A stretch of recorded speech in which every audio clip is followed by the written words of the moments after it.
sobre bacteriófagos. Ustedes han pasado a una nueva unidad donde vamos a hablar de los virus, ¿ya? Pero tengamos en cuenta que los bacteriófagos son virus, ¿ya? Que van a tener la capacidad, ¿ya? De parasitar a las bacterias, ¿ya?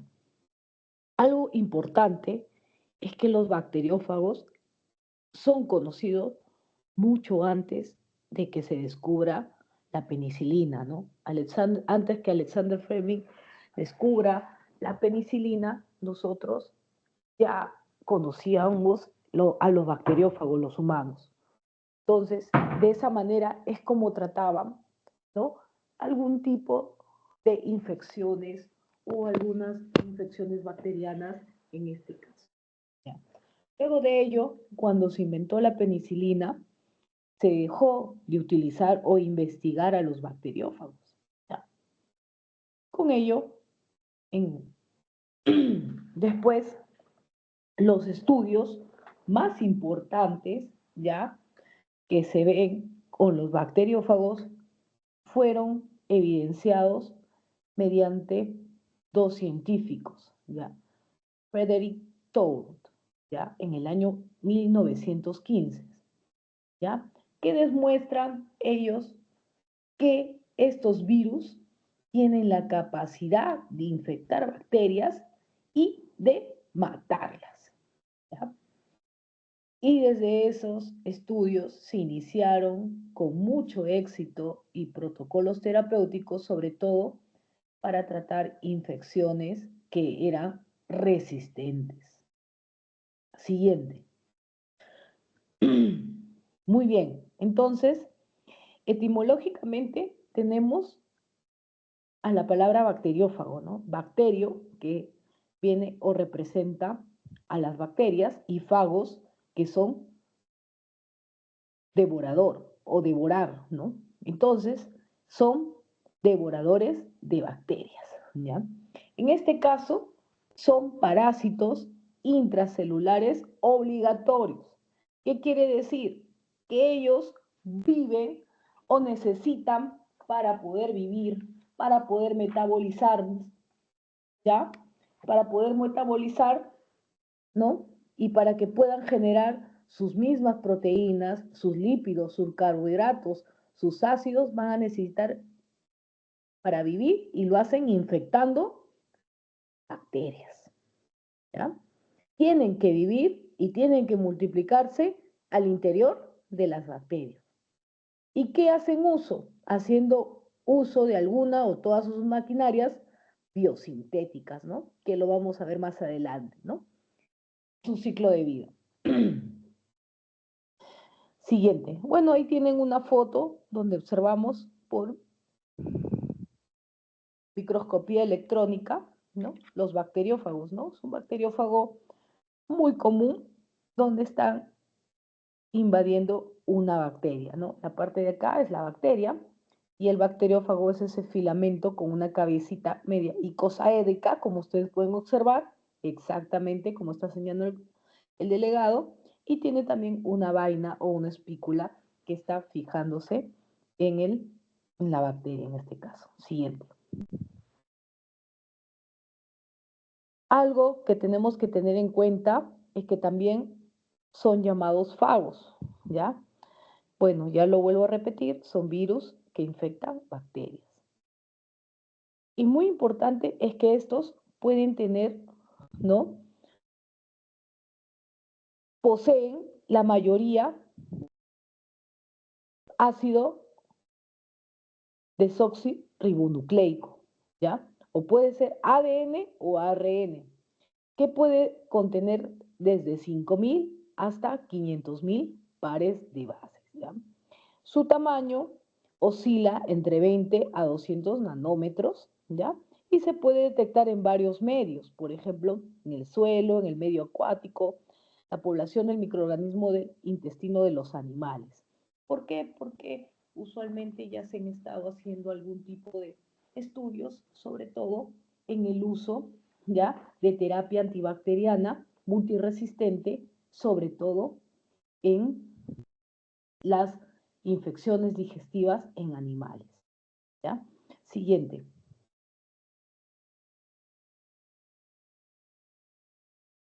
Algo que tienen que ustedes saber es la composición o de qué está formado un bacteriófago, ¿ya? Primero, su material genético. Como ustedes pueden ver, está formado por una cápside o una cabeza, ¿ya? Que puede variar de tamaño y forma, ¿ya? Las más comunes son los icosaédricos. ¿Por qué? Porque tienen 20 caras. Hay otros bacteriófagos que tienen forma filamentosa. ¿Qué quiere decir, doctora? La característica o el tipo de bacteriófago más común es este que ven en la imagen. Es el que van a trabajar en la mayoría de laboratorios de genética y es el bacteriófago icosaédrico. También hay el filamentoso y también hay otro bacteriófago icosaédrico sin cola, ¿no? O sin fimbrias o sin vainas, ¿no? Que también van a ser utilizados. Pero el más común, recuerden que puede ser pregunta de examen, es el icosaédrico con vaina y con cola, ¿ya? Acuérdense de eso, por favor. Bueno, lo importante es que la cabeza o la cápside está compuesto de muchas copias de uno o más proteínas diferentes. Y al interior de la cabeza se encuentra el ácido nucleico. Ya conversé que puede ser de tipo ADN o ARN, ¿no? Y esta cabeza actúa como una cubierta protectora para poder proteger el ácido nucleico. Muy bien. Luego también tenemos ya que esta cabeza o cápside está conectado a la cola a través del collar. Ustedes pueden ver en esa imagen, ¿no? Y también de un tallo o una vaina, como pueden observar, ¿no? Que va a servir para poder proteger y que pueda transferir por esa vaina el material genético que va a entrar a la bacteria, ¿ya? Entonces, en la cola, en su extremo más distal, está en contacto con las fibras de la cola, con las espículas, que reconocen lugares de acoplamiento en los receptores de la superficie bacteriana celular, ¿ya? La mayoría de los fagos, como repito, están en un rango entre 20 a 200 nanómetros de longitud, ¿no?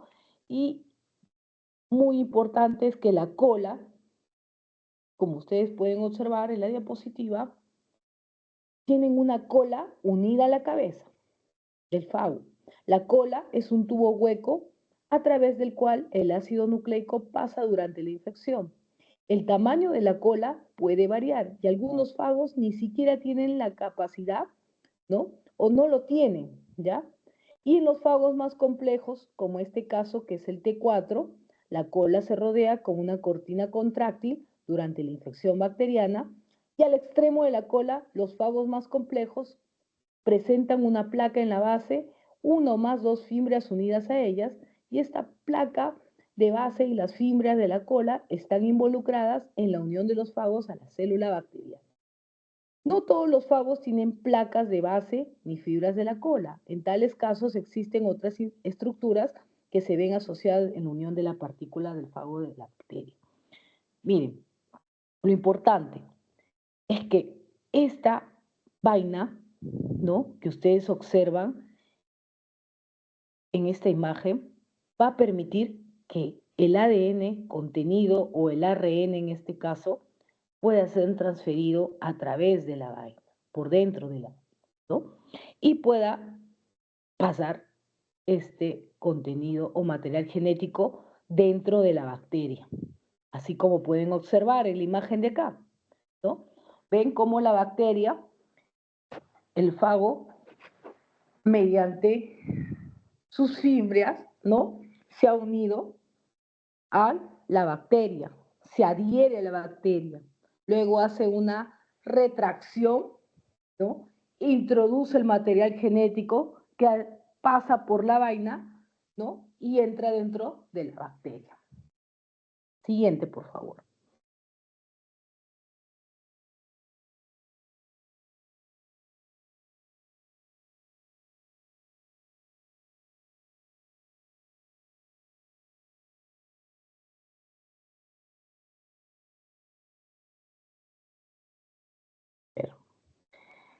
Bueno, como otros tipos de virus, los bacteriófagos varían mucho en su forma y su material genético. Los genomas de los fagos pueden constar de ADN o ARN y pueden contener tan solo 4 genes o tantos como cientos de genes dentro de la cápside, ¿ya?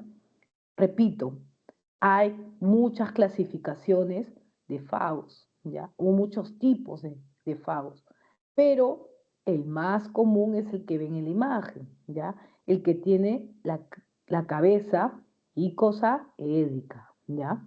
Y que es el que en mayoría las personas, la parte de los científicos, los laboratorios de genética van a utilizar para hacer sus intervenciones, ¿ya? Sus intervenciones genéticas, ¿ya? De ingeniería genética para poder controlar infecciones, poder ver algún tipo de pandemias que más adelante vamos a conversar. El número de proteínas de las diferentes clases y las cantidades de cada una de ellas en las partículas de fago varía.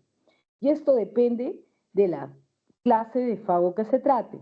El fago más simple posee varias copias de una o dos diferentes proteínas, mientras que los más complejos podrían poseer muchos tipos de proteínas diferentes. La función de las proteínas durante la infección es proteger al ácido nucleico, a las nucleasas de su medio ambiente. Muy bien, entonces, si yo les pregunto, dentro de la clasificación de los fagos, ¿no? Que puede ser un filamentoso, un icosaédrico y un icosaédrico con cola, ¿cuál de ellos es el que tiene o posee mayor cantidad, ¿no? de material o de proteínas, material genético o proteínas, en este caso, es el fago que ustedes están observando, el que tiene la cápside pegada a la cola. Siguiente.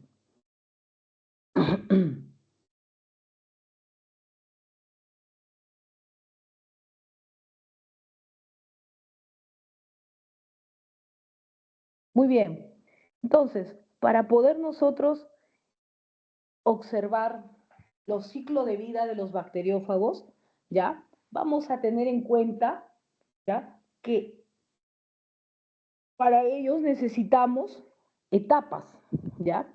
Etapas importantes que sirven, ¿no? Y es la forma en que cómo los bacteriófagos van a infectar los fagos a las células huésped, en este caso a la bacteria, ¿no? Las etapas más importantes son la absorción, la unión irreversible, la contracción de la cortina y la inyección del ácido nucleico.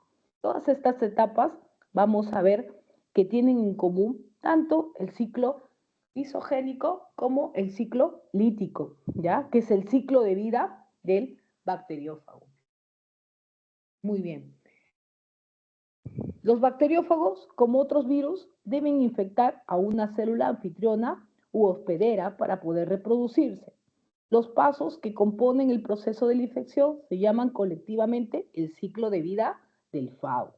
Algunos fagos solo pueden reproducirse por medio de un ciclo de vida lítico, en el cual hacen estallar y matan las células anfitrionas.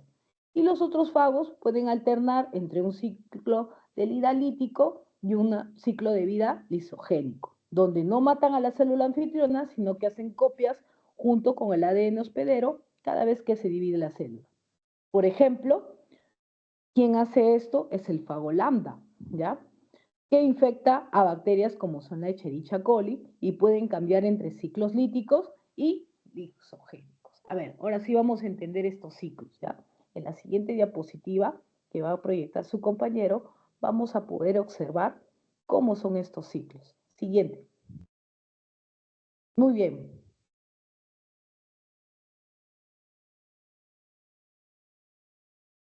Habíamos definido que los fagos solo son parásitos intracelulares obligatorios, ¿no? Que solo pueden multiplicarse en bacterias y matan a las células debido a la lisis al término de su vida, que viene a ser el ciclo de vida, ¿ya?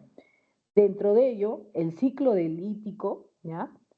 Lisis, en este caso, es la fase de liberación del total, ¿no? En donde va a hacer que la bacteria pueda estallar, ¿no? Y pueda morir.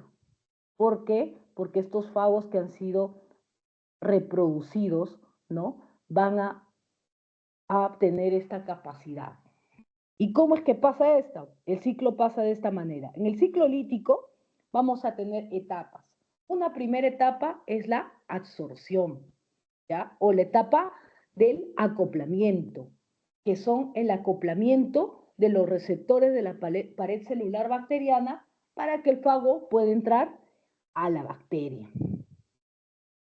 La mayoría de todos los fagos, ustedes como pueden observar en la diapositiva, en la foto, donde dice 1, absorción, ¿ya? Estos fagos se absorben sobre la pared celular bacteriana, pero hay otros también que lo hacen sobre algún flagelo o los pilis sexuales, no necesariamente en la pared bacteriana, ¿ya? Primero, que esta etapa también, la etapa de absorción, puede tener otros dos subprocesos, ¿ya? El primero, que es el contacto inicial del fago con la superficie bacteriana externa, que es irreversible, ¿ya? Una vez que se une, este no se puede separar y ofrece la posibilidad al fago de decidir en vez de infectar, ¿ya? Y un segundo paso en la etapa de la absorción, ¿ya?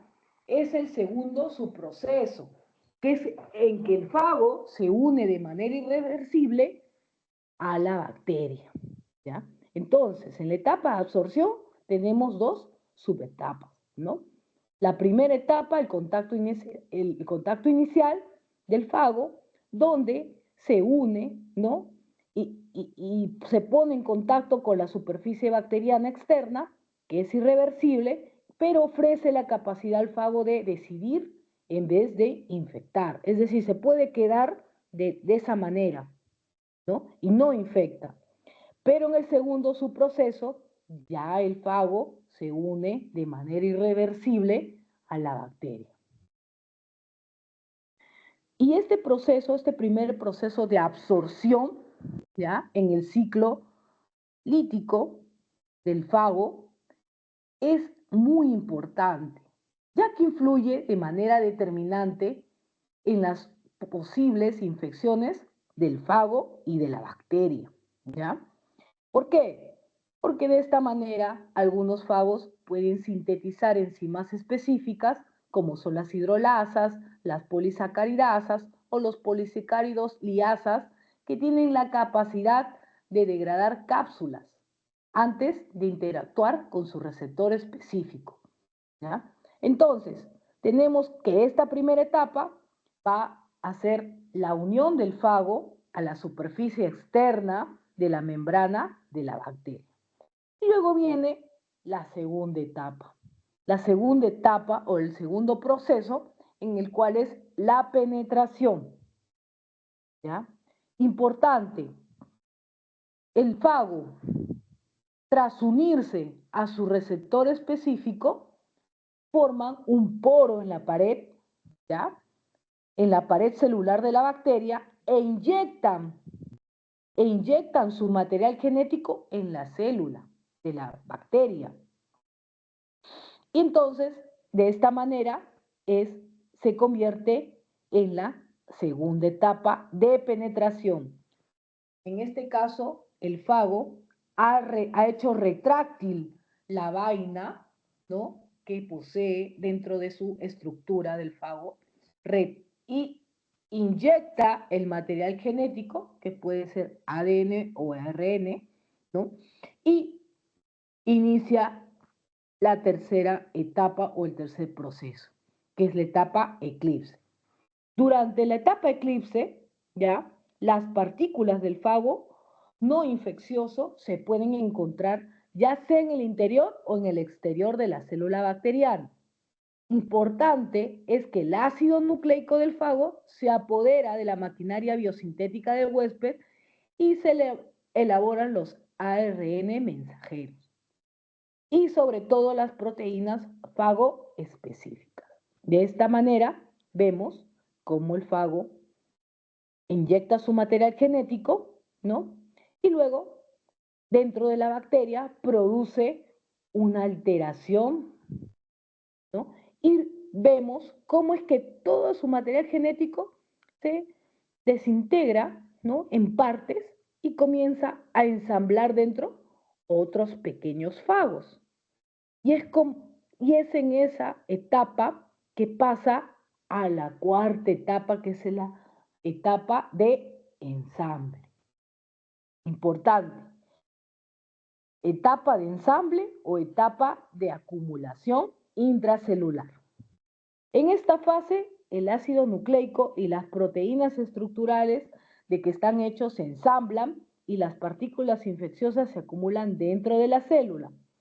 Tanto es así el acúmulo que la bacteria, de reproducirse de tantos fagos dentro de ella, comienza a hincharse y se rompe.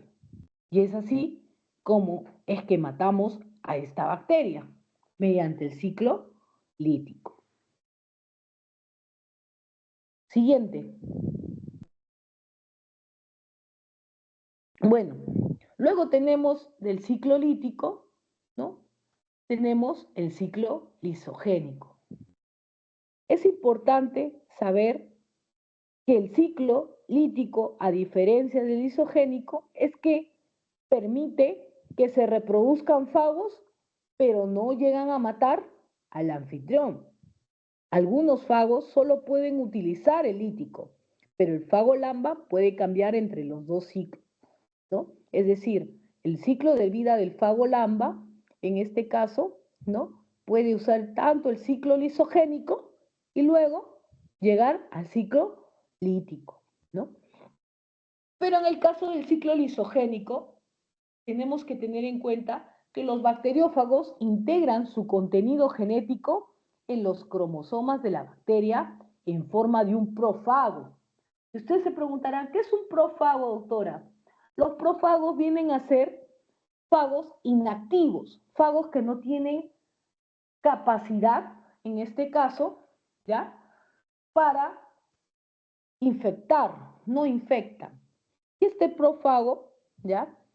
Endógeno, permanece dentro del ADN de la bacteria y puede estar silenciado por largos periodos de tiempo, pero más tarde podrá ser replicado como parte del cromosoma bacteriano y de esta manera el profago se transmite con cada división celular, ¿ya? Durante la fase lisogénica, que vamos a observarla en la siguiente diapositiva, tenemos que tener en cuenta que el material genético de los bacteriófagos puede ser transferidos de cromosoma de una bacteria a otra. Y este proceso, ¿ya? Va a ser denominado la transducción. Muy bien. Entonces vamos a observar, ¿ya? El ciclo lisogénico. Primero, comentábamos que hay dos etapas, ¿no? En la cual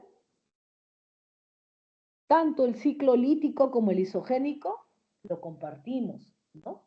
Esa es la etapa de fijación o integración o adherencia, como habíamos visto, donde el fago se adhiere a la pared celular externa de la bacteria, ¿ya? La bacteria dentro tiene su cromosoma bacteriano, ¿no? Luego de ello pasa a la etapa de penetración, donde el fago decide que sí va a infectar.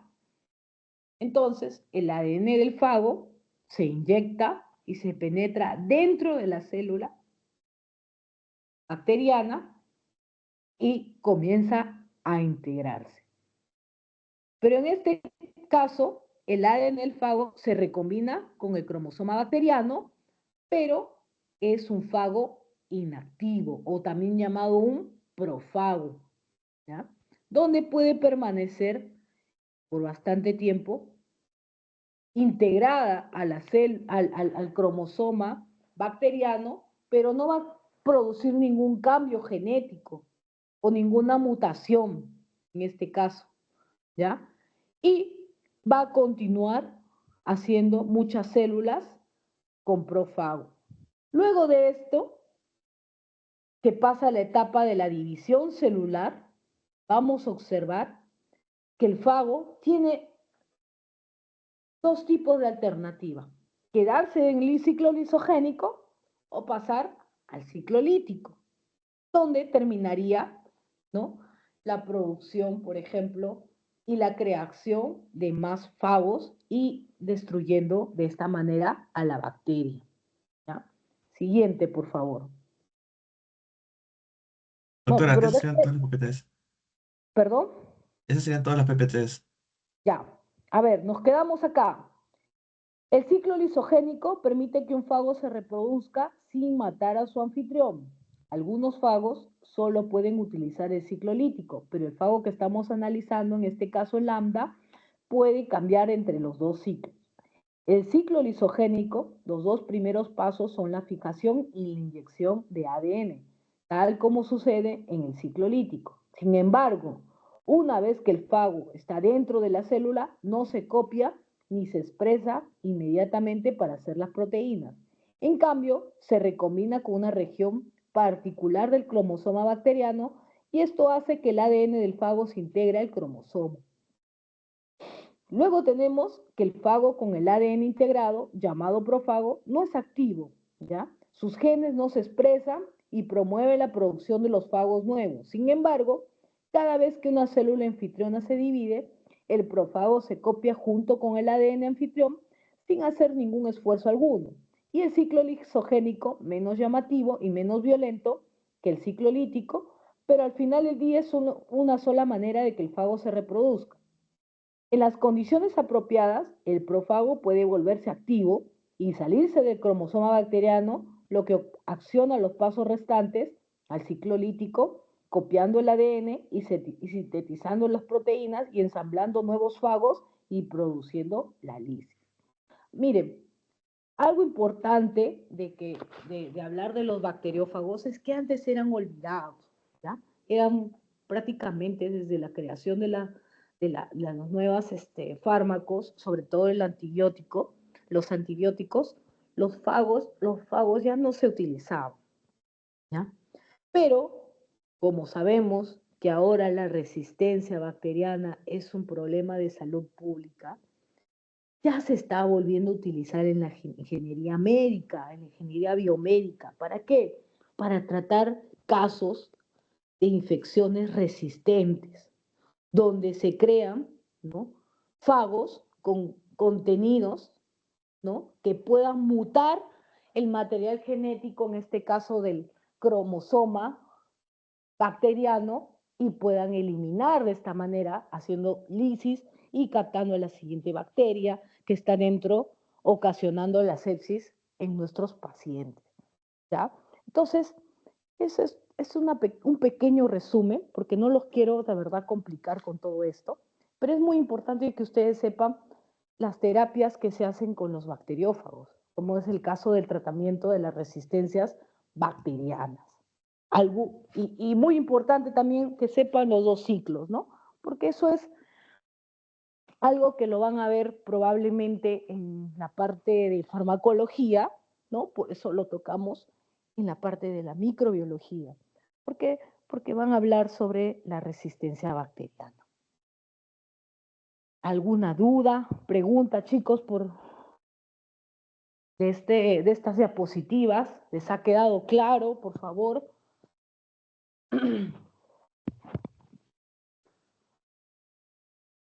Parece que ninguna duda, doctora. Ya, chicos. Entonces, esa es nuestra teoría del día de hoy. Es súper pequeña, ¿no? Ustedes pueden buscar